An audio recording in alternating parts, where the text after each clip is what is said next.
Dalio got wrong is the reason that these countries did well in the time frames that they did is that their geography matched up to the premier technologies of the day. Before deep water navigation, the most powerful country was the country with the best maritime internal transport system. That was Ottoman Turkey.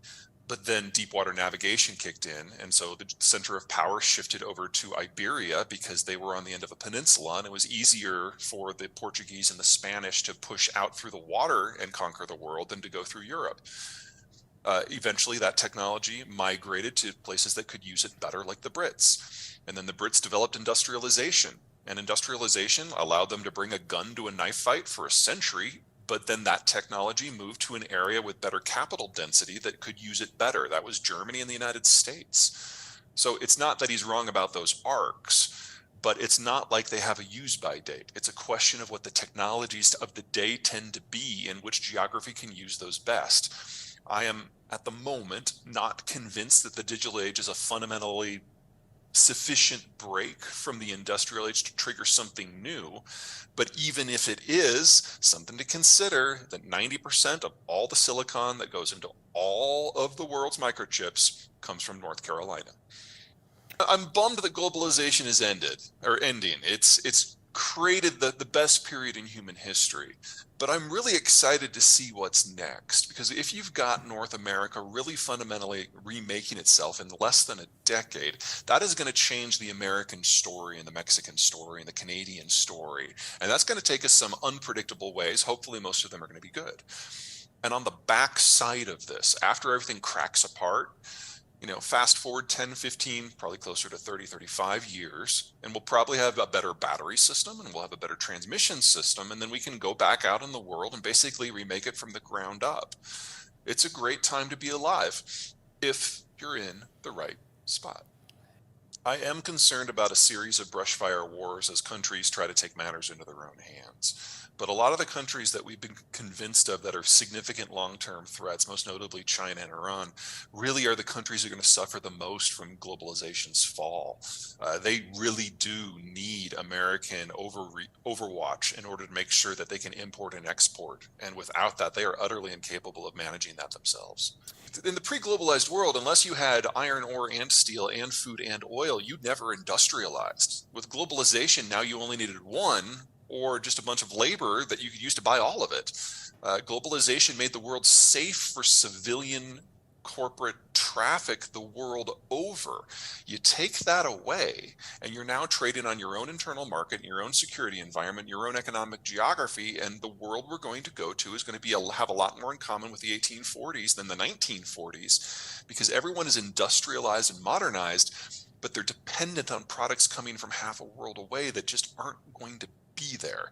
Now, if that's a car, that's bad. If that's wheat, that's worse.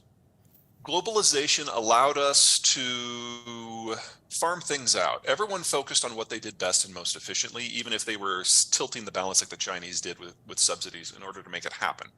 That meant we've got sprawling supply chains that round the world. Most manufacturing processes, especially in electronics, touch at least a dozen different countries. We now have to unwind all that.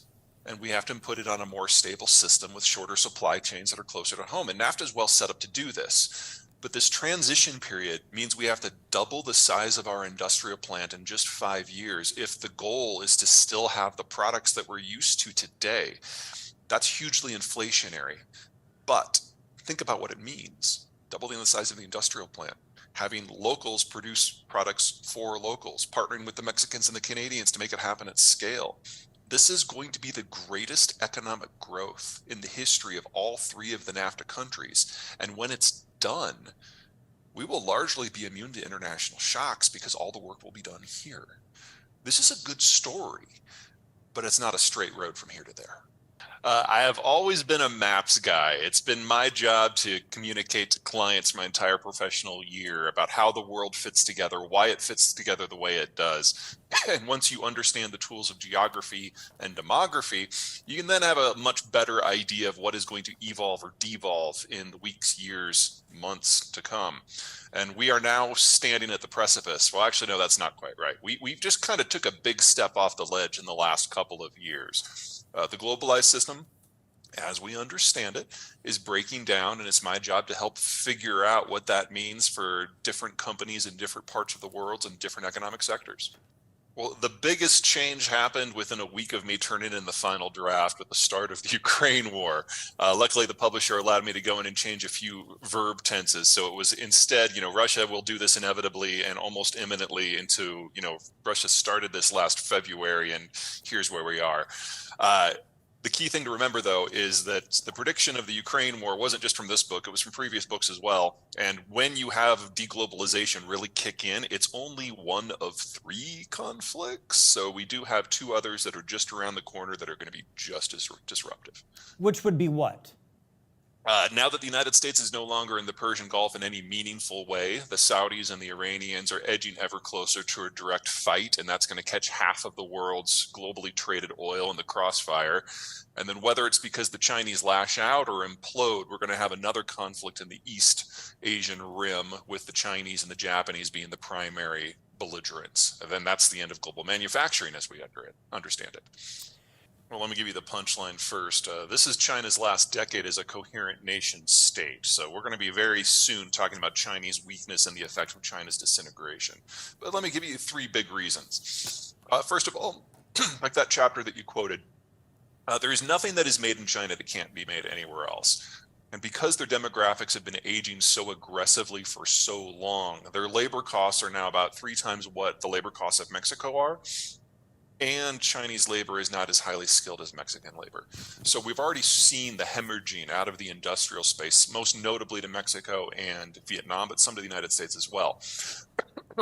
In fact, the United States is competing on some of these sectors that we honestly had given up on, because now with the shale revolution, our energy prices are the lowest in the world, our electricity prices are the lowest in the world.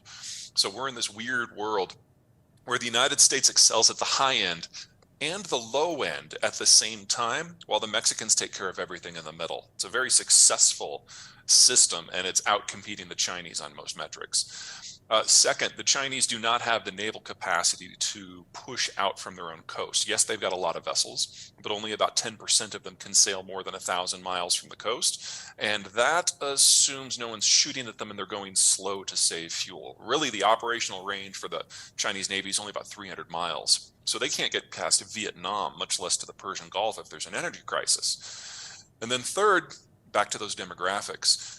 Since the book came out, the Chinese have been updating bit by bit their census data, and they've now come to the public conclusion that they overcounted their population by in excess of 100 million people, with all of those missing millions aged 40 and under. If that is true, and I can't imagine that they'd be bad-mouthing themselves to make themselves look good. I mean, the logic of that's weird. If that's true, we are talking about the fastest workforce and population decline ever in human history. And we don't even have an economic model as a species for what will work with a Chinese system just 5-10 years from now, because they won't have enough people to do the work, and they certainly won't have enough people to consume. And that leaves them completely dependent upon whether the United States wants to import stuff from them. And it's become very clear in our politics under both Trump and Biden that the answer to that is no.